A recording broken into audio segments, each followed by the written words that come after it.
98,0 Radio Sonora Surabaya, sahabat keluarga, part of Kompas Gramedia Radio Network, media terbesar di Indonesia. Baik, sahabat Sonora, ini minggu keempat di hari Senin bulan ini. Itu artinya apa? Program acara sebulan sekali Young on Talk hadir untuk Anda. Dari jam 10 pagi sampai jam 11 siang, menghadirkan sosok anak-anak muda luar biasa yang bisa menginspirasi kita semua. Young on Talk hasil kerjasama Radio Sonora FM 98 Surabaya dengan Talenta Coaching and Training Center. Hari ini ada topik bahasan cukup menarik. Anak desa bisa sukses gitu ya. Banyak tentu saja inspirasi yang akan kita gali dari narasumber kita. Saya sapa dulu narasumber tetap program acara Young on Talk ya. Selalu hadir di setiap program acara ini Candidate Dr. Titis Tata MMCT NNLP CPSTF, founder dari Talenta Coaching and Training Center. Biasa kita panggil dengan sebutan Bunda Titis. Assalamualaikum Bunda Titis, selamat pagi. Salam potensi talenta, semangat. Pagi Mas Andre. Pagi. Nah, itu dia tadi udah disapa. Narasumber kedua kita yang kita hadirkan nih teman-teman di program acara Young on Talk adalah Novia Rahmawati. Apa kabar? Aku panggil. Alhamdulillah kabar baik. Novia. Oke ya. Aku sedikit bocorin aja ke semua sahabat Sonora, siapakah sosok Novia Rahmawati ini. Jadi dia ini sekarang menjadi mahasiswa pendidikan seni tari di UNES. UNES itu di mana sih Novia? UNES itu di Universitas Negeri Semarang. Oh, di Semarang. Isoposo berarti ya. Oke, nah prestasinya apa aja dari Mbak Novia ini luar biasa, sahabat Sonora, muda-muda, masih muda, tapi prestasinya udah luar biasa. Juara 3 Duta Fakultas, mahasiswa berprestasi FBS, penerima beasiswa PPA tahun 2019, third runner up Putri Kebudayaan Indonesia 2018. Wah, ini topik bahasanya cukup menarik. Anak desa bikin sukses gitu ya. Kalau di episode sebelumnya ini Bu Titis, kita menghadirkan anak muda yang sosok pekerja keras tapi lembut. Kali ini menjadi inspirasi kita juga.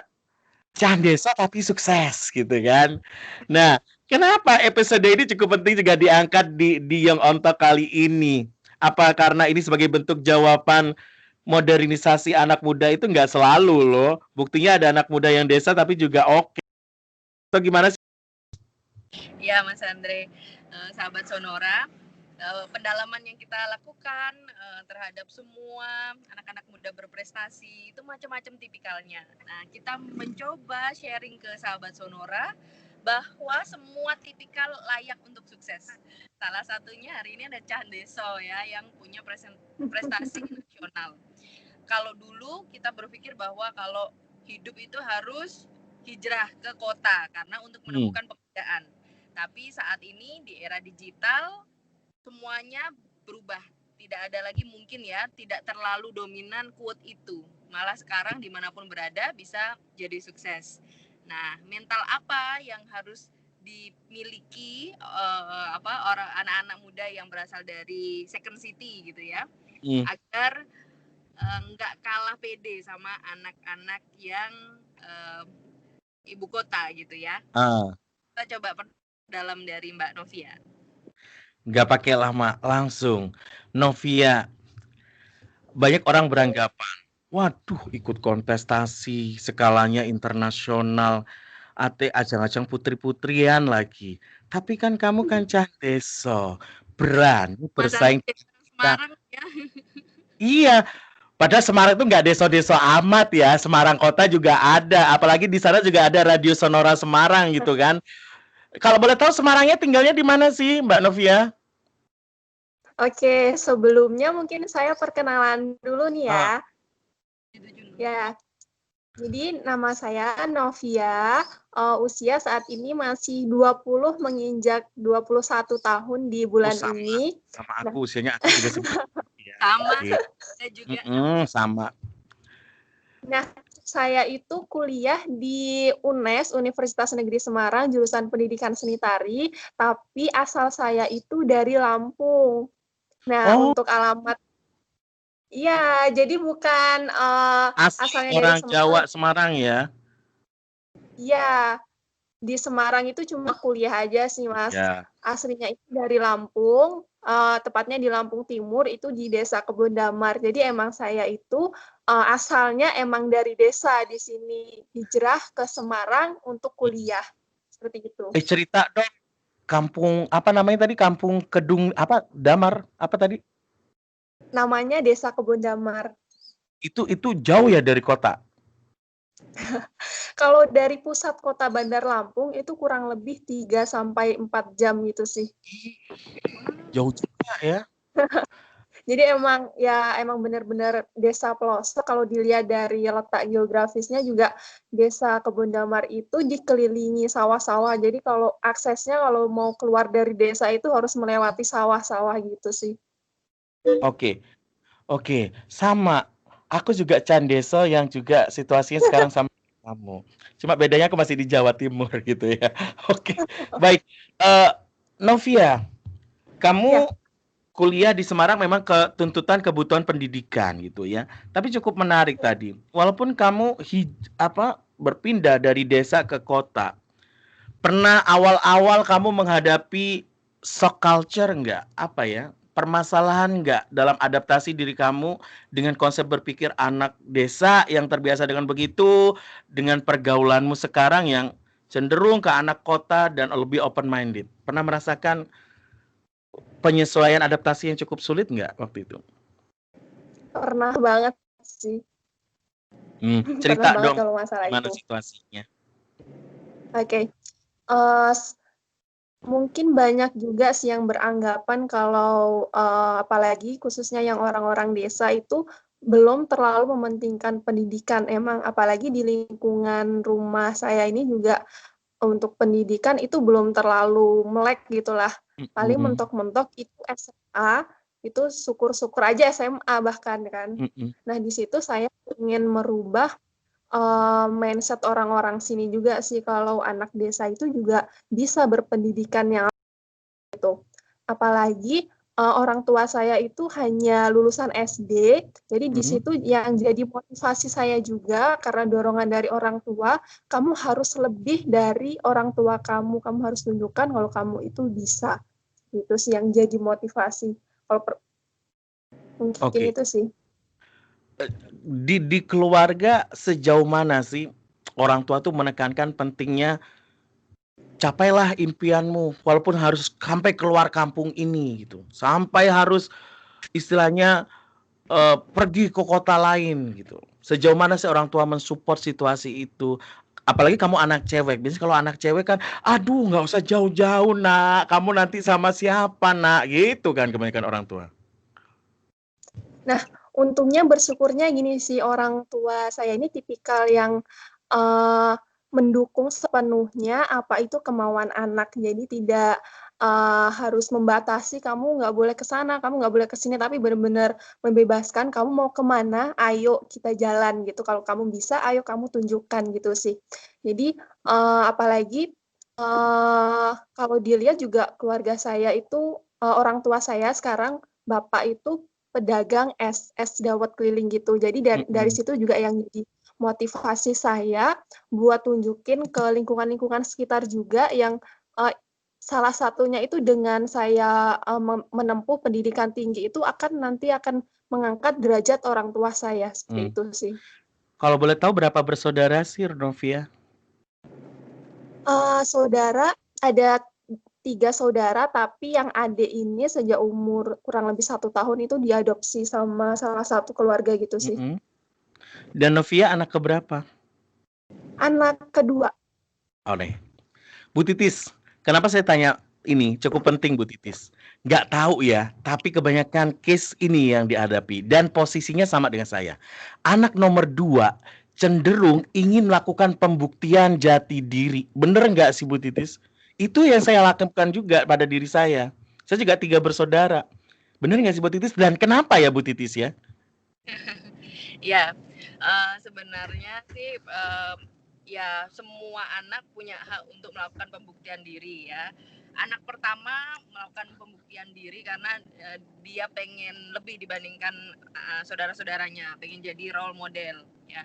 Anak tengah itu biasanya karena biasanya malah ya kita nggak boleh bilang biasanya ya, tapi beberapa itu biasanya kalau anak tengah itu lebih kurang terperhatikan Mas Andre. Iya, kan anak pertama masih sayangnya cinta-cintanya gitu kan, anak kedua biasa gitu kan, nah anak terakhir biasanya karena paling kecil disayang, nah anak yang agak kurang terperhatikan gitu kan. Tidak ada peran. Nah oleh sebab itu kadang pembuktian diri itu dilakukan karena pengen mencoba terlihat di antara saudara-saudaranya yang lain. Oh, itu kali yang kita alami ya Novia ya. Kita sama nih komunitas anak tengah ceritanya ya. Bener. Oke. Novia, kita lanjutin obrolan kita. Apa arti kerja keras bagi seorang Novia selain masalah pembuktian diri? Kerja keras. Oke, silakan Novia, bisa dilanjut. Oke. Kerja keras menurut saya ketika kamu ingin memiliki sesuatu ya kamu itu harus kerja keras untuk memilikinya itu gitu sih. Kalau kamu nggak kerja keras juga kamu nggak akan dapat apa-apa selama hidup ini gitu. Kemudian apa ya? Terlepas dari motivasi kamu untuk bisa sukses ini adalah sebagai bentuk pembuktian kamu, anak desa dengan lingkunganmu yang seperti itu gitu kan. Tapi sebenarnya kalau boleh jujur nih, Andre mau tanya, ada motivasi lain nggak untuk kenapa kamu harus sukses ke depannya, selain juga mengangkat derajat orang tua dan membuktikan pada lingkungan di desa? Oke. Sebenarnya kalau dibilang sukses juga belum sih menurut saya ya. Cuma kan juga cukup beda sudah sama anak muda yang lain gitu loh. Kamu levelnya udah beda dengan rata-rata anak muda pada umumnya gitu loh. Mas Andre di usia 20 gimana Mas Andre? Kenapa berprestasi? Usia 20 sama berprestasinya ya sama Mbak Novia ya. Jangan ditanya ya. Saya umur 20, ngapain juga saya sudah lupa gitu. Oke. Tapi setiap orang pasti punya cerita hidupnya gitu ya. Oke, kita lanjutkan Novia. Motivasi terbesar apa lagi? Sebenarnya kalau bicara motivasi ya, dari dulu bahkan dari kecil tuh saya kayak punya sugesti sendiri sih dalam diri. Kalau misal saya tuh harus jadi orang yang sukses, harus jadi orang yang berhasil gitu. Jadi kayak setiap di tingkatan sekolah tuh saya juga harus punya target, punya sebuah prestasi gitu sih. Jadi itu yang jadi motivasi karena kan ada yang bilang juga kalau misal kayak sugesti atau kata-kata yang baik dalam diri itu akan mendorong kita untuk menuju ke situ juga gitu sih. Dapat dari mana Mbak Novia pas pada saat itu sugesti itu? Apakah baca buku atau lihat tayangan yang inspiratif atau apa? Pertama iya sih pasti lihat-lihat nonton-nonton tokoh-tokoh inspiratif kayak gitu pasti kan banyak juga dan itu yang jadi motivasi juga sih apalagi dengan lingkungan seperti ini. Oke. Siapa yang waktu itu jadi tokoh yang diingat Mbak, berpengaruh dalam kehidupannya Mbak? Waktu itu ini sih Bun, acara di Hitam Putih tapi lupa sih namanya. Pokoknya itu ada salah satu yang mahasiswa itu berasal dari keluarga yang kurang mampu, tapi dia berhasil bisa kuliah sampai S3 bahkan. Itu sih. Tuh, Mas Dan Andre. kamu ingin menjadi sosok seperti itu? Iya. Mbak Novia ternyata nggak butuh banyak buku, nggak butuh banyak tayangan, cukup satu episode di salah satu TV aja yang inspiratif, dia keinget terus ya kan Mas Andre? Makanya, kok beda sama saya ya? Saya itu harus digebukin orang satu kampung baru terinspirasi gitu loh. Iya. Gimana nih Bu Titis? Acara-acara yang digagas Sonora seperti yang On Talk ini itu mempunyai visi yang sama Betul. seperti acara Hitam Putih itu, Mas Andri. Satu episode aja mengubah satu orang yang kebetulan kita tahu ya. Kan aja banyak lagi yang nonton atau mendengar Sonora ini gitu. Nah, karena yang kita bisa lihat bahwa Mbak Novia waktu itu melihat sosok yang sama dengan dia sehingga dia langsung terinspirasi. Nah, ketika Mbak Novia menjalankan semangat itu, apakah benar-benar terjadi seperti yang Mbak Novia bayangkan dulu gitu? Misalnya yang waktu itu di acara di Hitam Putih, Mbak Novia mendapatkan masukan bahwa harus fokus gitu ya, harus menjadi anak yang luar biasa gitu. Setelah dijalani lebih susah atau lebih gampang atau apa yang terjadi pada kenyataannya? Kenyataannya ya pasti ada hambatan-hambatan sih Bun untuk mencapai itu. Ternyata nggak semudah yang kita bayangkan juga. Pasti kita melewati hal-hal yang luar biasa juga untuk menuju sini. Oke. Silakan Bu Titis.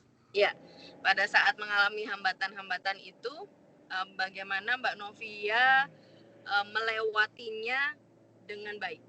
Butuh siapa untuk memberikan masukan atau butuh apa untuk menyelesaikan setiap permasalahan?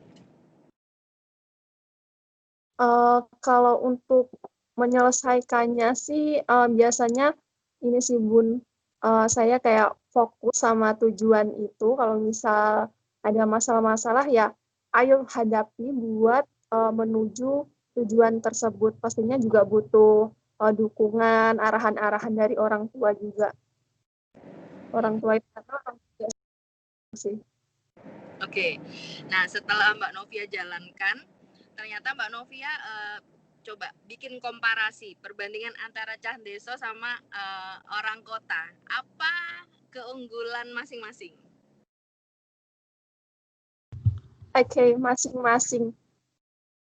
Mungkin kalau dilihat secara umum sih ya Bun, kalau orang kota kan apalagi yang orang berada itu kan fasilitasnya pasti lebih memadai untuk mereka belajar, untuk mereka berkegiatan seperti itu. Tapi kalau di desa kan pasti ada keterbatasan itu. Tapi juga kalau untuk masalah pengetahuan atau apa itu kan juga anak desa itu belum tentu tanda kutip bodoh atau gimana, tapi anak desa itu juga banyak yang pinter-pinter gitu sih Bun. Kalau dari sisi tingkat survival, dari sisi kesabaran, perbedaan cah desa dengan cah kota apa menurut Novia? Lebih sabar mana dan lebih survivor yang mana? Kalau sabar mungkin lebih sabaran anak desa kali ya. Dan itu kamu rasakan? Rasakan sih, saya orangnya penyabar. Oke.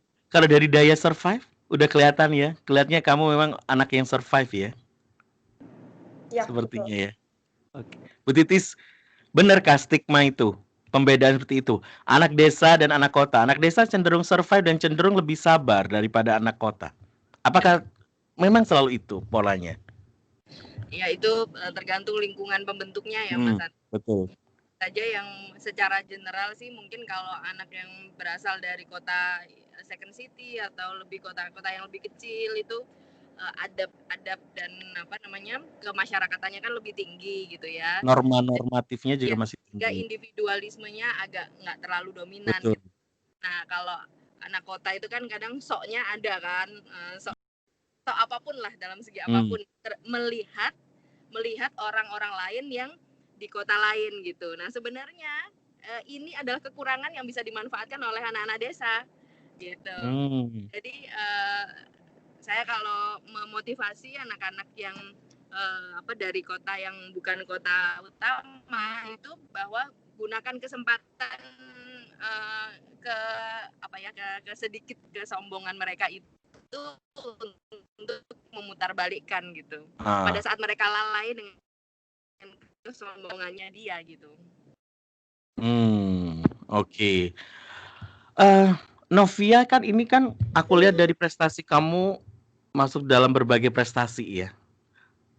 Pasti saat kamu sampai ke langkah menjadi juara di sana mendapatkan prestasi itu, kompetisi berlangsung sangat, daya saingnya juga luar biasa. Pernah sempat minder nggak? Aku anak desa, aduh kompetitorku kok gitu semua ya, kayaknya high quality seperti apa diriku. Pernah merasakan situasi itu nggak? Pernah banget. Apa yang kamu lakukan sehingga kamu bisa keluar dari situasi perasaan itu? Yang dilakukan ini sih, pasti sih perasaan minder itu pasti ada di setiap kompetisi atau apa. Mungkin yang dilakukan lebih meningkatkan rasa kepercayaan diri itu sih. Meskipun susah, tapi benar-benar rasa kepercayaan diri itu akan membangun semangat kembali gitu sih. Kamu kembali ke motivasi awal, aku harus bisa karena ini membawa harga diri keluargaku, harga diri Betul.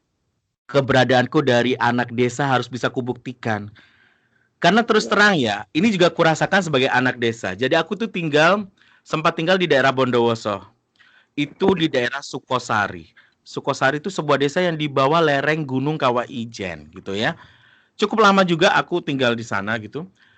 Memang terasa banget ketika ada satu sosok anak desa yang kemudian mengenyam pendidikan ke kota sampai dia bekerja ke kota, itu akan menjadi sorotan di lingkungan masyarakat di kampung. Udah pasti, udah.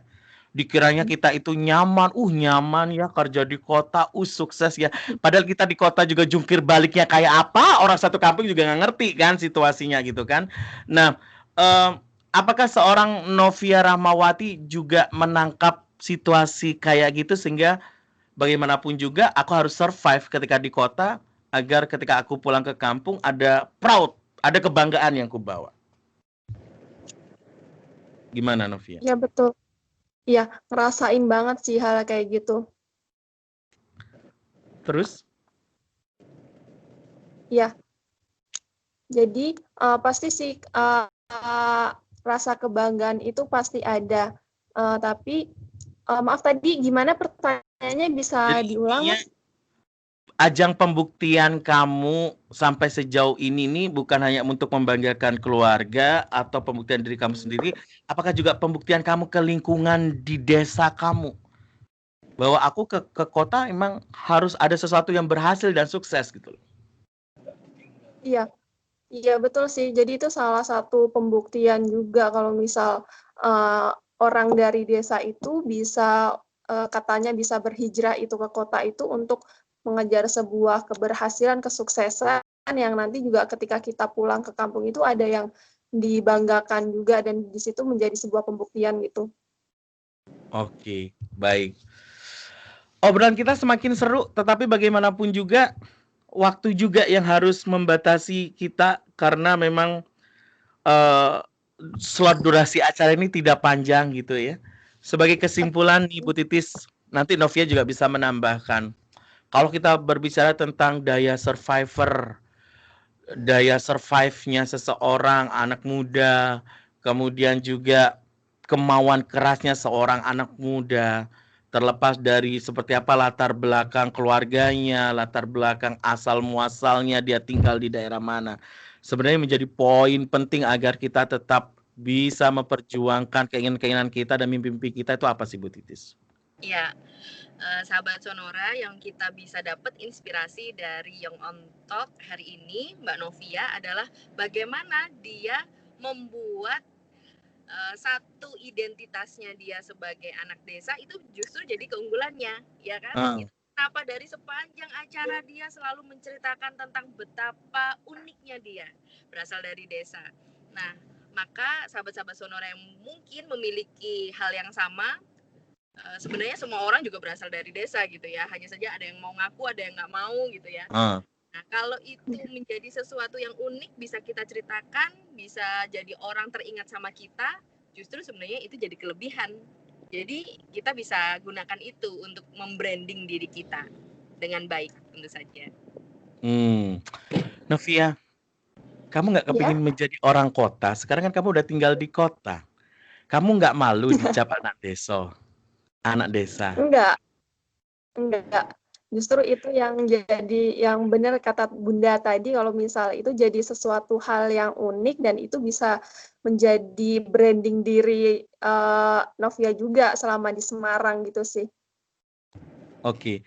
Pernah nggak sih kamu mendapatkan cibiran anak desa sok? Anak desa sok gitu kan? Kok kayaknya menonjolkan Pernah diri? banget. Kok Pernah kayak banget. menonjolkan diri padahal dari desa gitu? Di kampus kamu pernah Pernah kamu merasa banget. situasi itu nggak? Pernah banget. Terus kamu apa? Ya, ada beberapa teman-teman sih juga yang emang yang mungkin kurang suka dengan saya atau gimana gitu kan. Salah satunya aja dari segi penampilan. Udah tahu saya asalnya dari desa, tapi mungkin penampilannya sekarang udah mulai beradaptasi dengan anak kota nih kan. Mungkin dari situ aja sih. Tapi kalau misal kalau dari saya sendiri, kalau misal ada orang yang nggak suka dan ngata-ngatain seperti itu, semakin saya buktikan aja sih dari saya. Oke, baik. Yang terakhir, Novia, ajakan kamu buat anak-anak muda di sana yang mungkin situasinya sama persis kayak kamu. Anak desa, tapi punya sejuta mimpi yang ia harapkan saat dia harus ke kota. Pesan yang bisa kamu sharingkan untuk mereka. Mereka harus apa? Panjang usus, kuat mental, tulang baja, otot besi, atau bagaimana? Oke. Khususnya bukan hanya untuk anak desa, tetapi ya untuk semua anak lah pastinya. Setiap orang itu pasti punya mimpi dan kesempatan. Jadi kesempatan itu bukan hanya milik beberapa orang, tapi semua orang itu mempunyai kesempatan, tergantung kita mau menjemput mimpi dan kesempatan itu. Jadi kalau kita anak desa, kita punya kesempatan juga untuk bermimpi setinggi-tingginya dan harus kita wujudkan gitu sih. Pastinya dengan kerja keras, dengan mandiri juga. Impian besar kamu apa? Impian besarnya pastinya bisa membahagiakan kedua orang tua, itu pasti sih ya. Dengan cara apa Jadi itu akan kamu wujudkan? Wujudkan dengan berpendidikan. Rencana hidup kamu apa sih? Oke, kuliah selesai, for next kamu mau apa? Mau kerja kah? Mau ada project apakah dalam hidup kamu? Sebenarnya kalau dari orang tua itu menghendaki lanjut untuk S2-nya, tapi kalau dari saya kayaknya pengen langsung kerja aja sih, pengen cepat bantu orang tua biar orang tua nggak terus terbebani gitu. Oke, ya. Kalau boleh tahu, cukup menarik. Tadi secara perekonomian orang tua, situasinya Novia sudah menceritakan ya. Bagaimana kamu bisa memenuhi kebutuhan pendidikan kamu ini dari segi pembiayaan? Ya, kalau dari segi pembiayaan untuk kuliah itu memang masih dari orang tua, tapi untungnya saya itu mendapat golongan untuk uang kuliahnya itu golongan masih rendah juga, jadi untungnya itu. Kemudian saya juga mendapat beasiswa, itu beasiswa peningkatan prestasi akademik itu di semester 5 dan 6, karena di semester 1, 2, 3, 4 itu saya mencoba daftar beasiswa, tapi emang belum rezekinya, jadi belum lolos. Saya lolos di semester 5 dan 6. Saya juga setiap harinya di Semarang itu freelance model juga sih. Jadi dari situ saya membiayai hidup saya selama di Semarang. Sekarang udah semester berapa, Novia? Sekarang semester 7. Bentar lagi dia akan diwisuda. Semoga tidak masuk dalam sarjana online karena masa pandemi ini ya. Oke. Ya, semoga. Wisudanya via online semuanya ya. Oke. Semoga cepat selesai pandeminya. Impian nanti bisa wisuda di kampus, mendatangkan kedua orang tua, itu pasti menjadi suatu kebanggaan. Dan itu menjadi mimpi yang terwujud dari seorang Novia Ramawati dalam menjalankan pendidikannya di Kota Semarang. Membawa, Ibu masih ada ya? orang tua ya? Masih alhamdulillah. Membawa ayah ibu dengan bangganya dari sebuah desa ke Semarang melihat anaknya selesai menempuh studi S1. Bu Titis, mau menambahkan closing statement-nya silakan.